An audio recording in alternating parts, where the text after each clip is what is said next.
బావిలో నీళ్లున్నా నీ కంట్లో కన్నీళ్లున్నాయి. నన్ను ఆ దేవుడే కాపాడాలి. రైతులు వాడాల్సింది ఇలాంటి నాసిరకం పైపులు కాదు. మరి ఏ పైపులు వాడమంటారు బాబు? తరతరాలు మన్నే నాణ్యత నంద్యాల నంది పైపులు. నమస్కారం, నంది కేబుల్ టీవీకి స్వాగతం. ముందుగా నంది న్యూస్ ముఖ్యాంశాలు. ఆంధ్ర రాష్ట్ర ముఖ్యమంత్రిగా చంద్రబాబు నాయుడు ప్రమాణ స్వీకారం. మున్సిపల్ టౌన్ హాల్ నందు ప్రత్యక్ష ప్రసారాలు.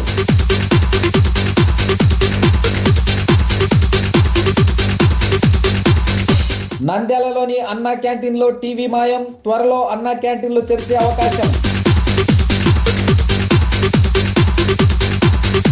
ఈఏపీ సెట్ ఫలితాల్లో రావుస్ కళాశాల విద్యార్థుల ప్రతిభ.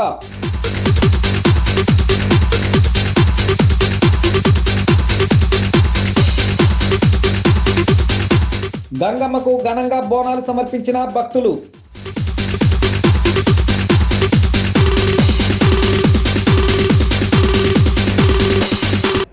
ఆంధ్ర రాష్ట్ర ముఖ్యమంత్రి నారా చంద్రబాబు నాయుడు ప్రమాణ స్వీకార కార్యక్రమాన్ని నంద్యాల మున్సిపల్ టౌన్ హాల్ నందు ప్రత్యక్ష ప్రసారాలను జిల్లా కలెక్టర్ ఆధ్వర్యంలో వీక్షించారు. బుధవారం కృష్ణా జిల్లా గన్నవరం సమీపంలోని కేసరపల్లి ఐటీ పార్క్ వద్ద ఏర్పాటు చేసిన ప్రమాణ స్వీకారోత్సవ కార్యక్రమంలో భారతదేశ ప్రధానమంత్రి నరేంద్ర మోడీ, రాష్ట్ర గవర్నర్ అబ్దుల్ నజీర్ సమక్షంలో ఆంధ్రప్రదేశ్ రాష్ట్ర నూతన ముఖ్యమంత్రిగా నారా చంద్రబాబు నాయుడు ప్రమాణ స్వీకారం చేశారు. అనంతరం రాష్ట్ర మంత్రులుగా ప్రమాణ స్వీకారం చేసిన నంద్యాల పట్టణ MLA NMD Farooq, Banaganapalle assembly నియోజకవర్గం ఎమ్మెల్యే బీసీ జనార్దన్ రెడ్డి ప్రమాణ స్వీకారం చేసిన కార్యక్రమాన్ని నంద్యాల పట్టణంలోని మున్సిపల్ టౌన్ హాల్ నుండి లైవ్ స్ట్రీమింగ్ ద్వారా జిల్లా collector doctor K Srinivasulu, joint collector T Rahul Kumar Reddy, జిల్లా రెవెన్యూ అధికారి Padmaja, municipal commissioner Niranjan Reddy, Nandyal RDO Mallikarjun Reddy తదితరులు వీక్షించారు. నారా చంద్రబాబు నాయుడు అనే నేను శాసనం ద్వారా నిర్మితమైన భారత రాజ్యాంగం పట్ల నిజమైన విశ్వాసం, విధేయత చూపుతానని, భారతదేశ సార్వభౌమాధికారాన్ని, సమగ్రతను కాపాడుతానని, ఆంధ్రప్రదేశ్ రాష్ట్ర ముఖ్యమంత్రిగా నా కర్తవ్యాలను శ్రద్ధతో, అంతఃకరణ శుద్ధితో నిర్వహిస్తానని, భయం కానీ, పక్షపాతం కానీ, రాగద్వేషాలు కానీ లేకుండా రాజ్యాంగాన్ని, శాసనాలను అనుసరించి ప్రజలందరికీ న్యాయం చేకూరుస్తానని దైవ సాక్షిగా ప్రమాణం చేస్తున్నాను. నేను నస్యం మొహమ్మద్ ఫరూక్ అని నేను శాసనం ద్వారా నిర్మితమైన భారత రాజ్యాంగం పట్ల నిజమైన విశ్వాసం, విధేయత చూపుతానని, భారతదేశ సార్వభౌమాధికారాన్ని, సమగ్రతను కాపాడుతానని, ఆంధ్ర రాష్ట్ర మంత్రిగా నా కర్తవ్య శ్రద్ధతో, అంతర్గత శుద్ధితో నిర్వర్తిస్తానని, భయం కానీ, పక్షపాతం కానీ, రాగద్వేషాలు కానీ లేకుండా రాజ్యాంగాన్ని, శాసనాలను అనుసరిస్తానని, ప్రజలందరికీ న్యాయం చేస్తానని అల్లా సాక్షిగా ప్రమాణం చేస్తున్నాను. బీసీ జనార్దన్ రెడ్డి అనే నేను శాసనం ద్వారా నిర్మితమైన భారత రాజ్యాంగం పట్ల నిజమైన విశ్వాసం, విధేయత చూపుతున్నానని, భారతదేశ సార్వభౌమాధికారాన్ని, సమగ్రతను కాపాడుతానని, ఆంధ్రప్రదేశ్ రాష్ట్ర మంత్రిగా నా కర్తవ్యాలను శ్రద్ధతో, అంతఃకరణ శుద్ధితో నిర్వహిస్తానని, భయము కానీ, పక్షపాతము కానీ, రాగద్వేషాలు కానీ లేకుండా రాజ్యాంగాన్ని, శాసనాలను అనుసరించి ప్రజలందరికీ న్యాయం చేస్తాను అని దైవ సాక్షిగా ప్రమాణం చేస్తున్నాను. రాష్ట్ర ప్రభుత్వం త్వరలో రాష్ట్ర వ్యాప్తంగా అన్నా క్యాంటీన్లను తెరిచే అవకాశం కనబడుతోంది. తెలుగుదేశం ప్రభుత్వం హయాంలో పేదలకు తక్కువ ధరకు టిఫిన్, భోజనం అందించాలని అన్నా క్యాంటీన్లు ఏర్పాటు చేశారు. రాష్ట్ర వ్యాప్తంగా అన్ని జిల్లాల్లో అన్నా క్యాంటీన్లు ఏర్పాటు చేశారు. క్యాంటీన్లో తక్కువ ధరకు టిఫిన్, భోజనం ఏర్పాటు చేయడంతో పేద ప్రజలకు వరంగా మారింది. పేదవారు, విద్యార్థులు, మధ్యతరగతి ప్రజలకు ఎంతో ఉపయోగపడింది. తెలుగుదేశం ప్రభుత్వ హయాంలో నంద్యాలలో ఆర్టీసీ బస్టాండ్, ఎన్టీఆర్ కాంప్లెక్స్, ప్రభుత్వ ఆసుపత్రి వద్ద అన్నా క్యాంటీన్లు ఏర్పాటు చేశారు. నంద్యాల ఆర్టీసీ బస్టాండ్ ఎదురుగా ఉన్న అన్నా క్యాంటీన్లో ప్రభుత్వ పథకాలు ప్రజలు తెలుసుకునే వీలుగా అప్పట్లో ఒక పెద్ద టీవీ ఏర్పాటు చేసినట్టు తెలుస్తోంది. 2019లో వైసీపీ అధికారంలోకి రావడంతో రాష్ట్ర వ్యాప్తంగా అన్నా క్యాంటీన్లు మూతపడిన విషయం పాఠకులకు తెలిసిందే. 2024లో తెలుగుదేశం ప్రభుత్వం భారీ విజయం సాధించిన విషయం విదితమే. ఈ నేపథ్యంలో రాష్ట్ర వ్యాప్తంగా అన్నా క్యాంటీన్లను తిరిగి తెరుస్తారని తెలుస్తోంది. మున్సిపల్ అధికారులు అన్నా క్యాంటీన్ను కొందరు పరిశీలించినట్లు సమాచారం. అధికారులు తనిఖీల్లో టీవీ లేనట్టు గుర్తించినట్టు సమాచారం. పెద్ద టీవీ లేకపోవడంతో అధికారులు తలలు పట్టుకుంటున్నారు. సిబ్బంది ప్రమేయం ఉందా, దొంగతనం ఏమైనా జరిగిందా అని ఆలోచనలో పడ్డారు. దొంగతనం జరిగితే తాళాలు పగిలి ఉండాలని, అలాంటిదేం కనిపించడం లేదని, ఏది ఏమైనా అన్నా క్యాంటీన్లో టీవీ మాయమైందా, అసలు అక్కడ టీవీ ఉందా లేదా అని వాకప్ చేస్తున్నట్లు సమాచారం.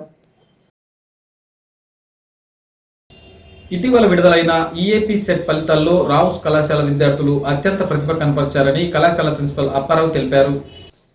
మంగళవారం వెలువడిన ఈఏపీ సెట్ 2024 ఫలితాలలో ఇంజనీరింగ్ మరియు అగ్రికల్చర్ ఫలితాలలో 1000 లోపు ర్యాంకులు ఇద్దరు సాధించి నంద్యాల జిల్లా నందు అరుదైన రికార్డు సృష్టించారని కళాశాల చైర్మన్ ఎంవి అప్పారావు మరియు డైరెక్టర్ ఎం మౌనిచంద్ర తెలిపారు. ఈ సందర్భంగా మాట్లాడుతూ అగ్రికల్చర్ విభాగం నందు నందకిషోర్ 652వ ర్యాంకు మరియు ఇంజనీరింగ్ విభాగం నందు బివి కార్తికేయ శర్మ 789వ ర్యాంకు సాధించి రావుస్ కళాశాలకు తిరుగులేని విజయాన్ని అందించారని చైర్మన్ తెలిపారు. అగ్రికల్చర్ విభాగం నందు 652వ ర్యాంకుతో పాటు వైడి చందన 2374వ ర్యాంకు, కె అనూష 8123వ ర్యాంకు, డి జమాల్బి 9262వ ర్యాంకు, డి రజియా బేగం 10072 ర్యాంకులతో పాటు 15,000 లోపు ర్యాంకులు 14 మంది సాధించారని తెలిపారు. అలాగే ఇంజనీరింగ్ విభాగం నందు బివి కార్తికేయ శర్మ 789వ ర్యాంకుతో పాటు ఈ సౌజన్య 4,844వ ర్యాంకు, టి సత్యమహేశ్వరి 5,499వ ర్యాంకు, కె శ్రీరంగ భరత్ 5,828వ ర్యాంకు, కె శ్రావణి 5,958వ ర్యాంకు, ఎం సుకేశిని 7,891వ ర్యాంకు, ఎన్ కిషోర్ పవన్ 9,433వ ర్యాంకు, జి శ్రావ్య 10,249వ ర్యాంకుతో పాటు 15,000 లోపు ర్యాంకులు 14 మంది, 20,000 లోపు 22 మంది సాధించారని తెలిపారు. ఇంజనీరింగ్ విభాగం నందు 100% క్వాలిఫై అయ్యారని, కళాశాల ప్రారంభం నుండి ఎంపీసీ విద్యార్థులకు జేఈఈ మరియు ఎఫ్సెట్ కోచింగ్ ఇస్తున్నామని, అలాగే బైపీసీ విద్యార్థులకు నీట్ మరియు ఎఫ్సెట్ కోచింగ్ ఇస్తూ ప్రతి వారం పరీక్షలు నిర్వహిస్తున్నామని తెలిపారు. ఇంతటి ఫలితాలు సాధించిన విద్యార్థులను, తల్లిదండ్రులను, అధ్యాపకులను కళాశాల చైర్మన్ మరియు డైరెక్టర్స్ అభినందించారు. ఈ కార్యక్రమంలో principal R Sunkaiah, D Jagadish Rao, Sanga Maheswaraiah మరియు నారాయణ స్వామి తదితరులు పాల్గొన్నారు. మరి ఏపీ ఎఫ్సెట్ ఫలితాలు రిలీజ్ అయినవి. మా విద్యార్థులు మరి తమ యొక్క జయత్యాత్రను కొనసాగించారు. ఇక్కడ చూస్తే 1000 లోపు ర్యాంకులు 2 వచ్చినాయి. ఏపీ ఎఫ్సెట్లో 1000 లోపు ర్యాంకులు 2 వచ్చినాయి. 652 ర్యాంకు, 789 ర్యాంకు. ఈ రిజల్ట్ చాలదా? ఇంకా విద్యార్థులు విజయవాడ, హైదరాబాద్ వెళ్ళి లక్షలు ఖర్చు పెట్టాలా? అన్నిట్లోనూ ర్యాంకులు ఉన్నాయి. జేఈ మెయిన్స్లో ఉన్నాయి, జేఈ అడ్వాన్స్లో ఉన్నాయి. మరి జేఈ అడ్వాన్స్ ఎన్ని ర్యాంకులు వచ్చినాయండి నంద్యాలకి? విజయవాడ వెళ్ళినాలకి దగ్గర 300 నుంచి 400 మంది వెళ్ళారు. 3-4 సీట్లు కూడా అడ్వాన్స్లో సాధించలేదు. మెడికల్లో మరి 7 సీట్లు వచ్చాయి. నిన్న వెలువడినటువంటి ఏపీ ఎఫ్సెట్ ఫలితాల్లో బోత్ ఇంజనీరింగ్ అండ్ అగ్రికల్చర్ విభాగంలో 1000 లోపు ర్యాంకులు సాధించడం జరిగింది. యు నందకిషోర్ మరియు కార్తికేయ శర్మ ఇద్దరు 1000 లోపు ర్యాంకులు సాధించి కాలేజీని ప్రతిష్టని ఇరుమడింపజేసింది. మాకు తోడ్పాటు అందించినటువంటి విద్యార్థుల యొక్క తల్లిదండ్రులకు కూడా మేము కృతజ్ఞతలు తెలియజేసుకుంటున్నాము. కమింగ్ ఇయర్స్లో I hope we beat this results and we excel the results అని భావిస్తున్నాను. పేరు వెంకట కార్తికేయ శర్మ. మీకు అందరికీ తెలిసినట్టుగా నేను రావుస్ విద్యా సంస్థల్లో నా ఇంటర్మీడియట్ పూర్తి చేసుకున్నాను. నిన్న వెలువడిన ఎఫ్సెట్ ఫలితాల్లో నేను 789వ ర్యాంక్ సాధించడం జరిగింది. ఈ దీంతో పాటు నేను రాసిన కామెడీ ఎగ్జామ్లో కూడా స్టేట్ వైడ్ 129 ర్యాంక్ నేను తెచ్చుకోగలిగాను. వీటన్నిటికీ గల కారణం నా తల్లిదండ్రుల సపోర్ట్ మరియు నేను ఎప్పుడు చెప్తున్న విధంగా రావుస్ విద్యా సంస్థల వారి గ్రేట్ సపోర్ట్, వాళ్ళ మెటీరియల్ కానీ, ఫ్యాకల్టీ కానీ, వాళ్ళు ఇచ్చే సపోర్ట్ కానీ ఈ ఫలితాలని తెచ్చుకోవడానికి ఎంతో తోడ్పడుతుంది. Myself Suresh, I have studied second year inter in this college. In this college, SARS faculty is nice. Our management is special care will take. నమస్కారం, నా పేరు సత్యమహేశ్వరి. నేను ఈరోజు సాధించిన అన్ని ఫలితాలకు కారణం మా అప్పారావు సార్ మరియు మా ఎండి మౌలి సార్, నేను మా తల్లిదండ్రులకి, మా ఉపాధ్యాయులకి మరియు మా సార్ వాళ్ళందరికీ కృతజ్ఞతలు చెప్పాలనుకుంటున్నాను. మా కాలేజ్లో మెటీరియల్ పరంగా కావచ్చు, ఫ్యాకల్టీ పరంగా కావచ్చు, అన్నీ బాగున్నాయి. నా పేరు యు నందకిషోర్. నేను రావుస్ కాలేజీలో ఇంటర్మీడియట్ కంప్లీట్ చేశాను. నాకు ఎంసెట్ ఎగ్జామ్ రాసినందుకు 652వ ర్యాంక్ వచ్చింది. ఇందుకు కారణం అప్పారావు సార్ గారు ఇచ్చిన ఫ్యాకల్టీ మరియు వారి పంపించిన సింగేజ్ బుక్స్ అవన్నీ ప్రాక్టీస్ చేసి ఈ ర్యాంక్ వచ్చింది. అందరికీ నమస్కారం. నా పేరు శ్రావణి. నేను రావుస్ జూనియర్ కాలేజ్లో ఇంటర్మీడియట్ కంప్లీట్ చేశాను. నాకు ఏపీ ఎంసెట్లో ర్యాంక్ 5958 ర్యాంక్ వచ్చింది. అండ్ నేను టాపర్ సెక్షన్ కాకపోయినా నాకు ర్యాంక్ రావడానికి గల కారణం మా ఫ్యాకల్టీ అండ్ వాళ్ళు ఇచ్చిన గైడెన్స్. అండ్ నేను మా పేరెంట్స్కి థ్యాంక్స్ చెప్పాలనుకుంటున్నాను నన్ను ఇంత సపోర్ట్ చేసినందుకు. అండ్ ఈ కాలేజ్లో ఉన్న మెటీరియల్, ఫ్యాకల్టీ అంతా చాలా బాగుంది. వాళ్ళు పాటించే షెడ్యూల్ అన్నీ చాలా బాగున్నాయి. నంద్యాల పట్టణం బయటపేటలోని గంగమ్మకు బుధవారం భక్తులు బోనాలు సమర్పించారు. నంద్యాల బయటపేటలో వెలిసిన శ్రీ గంగమ్మదేవికి బుధవారం భక్తులు బోనాలు సమర్పించారు. ఆలయం 15వ వార్షికోత్సవం సందర్భంగా 3 రోజుల పాటు అమ్మవారికి పూజలు నిర్వహించారు. బుధవారం మహిళలు అమ్మవారికి బోనాలు సమర్పించారు. అనంతరం అన్నదాన కార్యక్రమాన్ని నిర్వహించారు. శ్రీ గంగాభవాని దేవస్థానము 15వ వార్షికోత్సవము ఈరోజు బోనాల పండుగ మహోత్సవం జరుగుతున్నది. తదుపరి కార్యక్రమంలో అన్నదానం కార్యక్రమం కూడా ఏర్పాటు చేయడమైనది. ఈ కార్యక్రమానికి మాకు అన్నదాతలు సహకరించినందుకు వారికి, వారి కుటుంబాలకు ఆ శ్రీ గంగాభవాని ఎల్లవేళలా వాళ్ళ కుటుంబాలు చల్లగా ఉండాలని చెప్పని, ఆమె ఆశీర్వాదం ఎప్పుడు ఉండాలని చెప్పనేసి కోరుకుంటున్నాము.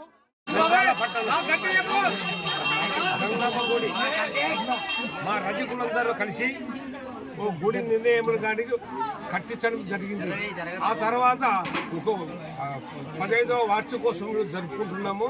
ఇదే కదా మాకే కాదు, ఏ కులమైనా సరే అందరి కులాలే ఏ కులైనా చేయడానికి మంచి అవకాశం ఉంది. గంగమ్మ గుడి ప్రతిష్ఠ చేసినాము కాబట్టి ప్రతి సంవత్సరం అందరూ కలిసి మా పిల్లలందరూ ఏకంగా కలిసి అందరూ చేసి ఈ గుడిని స్థానికంగా నిలబెట్టి నంద్యాల టౌన్ మాత్రం దీనికి సహకరించిన వాళ్ళు పెద్దలు, అన్నదాత వాళ్ళు కానీ ఎవరు సహకరించినటువంటి వాళ్ళకందరికీ నా హృదయపూర్వక నమస్కారం చేస్తున్నాను. మాకు అందరూ ప్రజలు, రైతులు సహకరించి మా అన్నదానానికి సకలము మాకు బాగా సహకరిస్తున్నారు. గంగమ్మ గుడి డెవలప్మెంట్ కోసము చాలామంది మాకు ఉన్నంగా బాగా డబ్బు కానీ ధాన్యం కానీ ఏదైనా కానీ చేస్తున్నారు. వాళ్ళందరూ కుటుంబాలు చల్లగా ఉండి వాళ్ళ పిల్ల పాపల ఆరోగ్యంగా ఉండాలని కోరుకుంటున్నాం. జై గంగా భవాని. నంది న్యూస్ ముగించే ముందు ముఖ్యాంశాలు మరోసారి. ఆంధ్ర రాష్ట్ర ముఖ్యమంత్రిగా చంద్రబాబు నాయుడు ప్రమాణ స్వీకారం. మున్సిపల్ టౌన్ హాల్ నందు ప్రత్యక్ష ప్రసారాలు.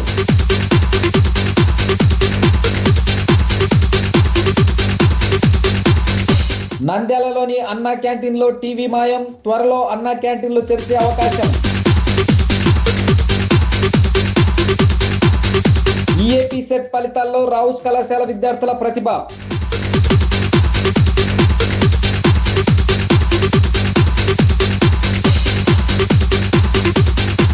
గంగమ్మకు ఘనంగా బోనాలు సమర్పించిన భక్తులు.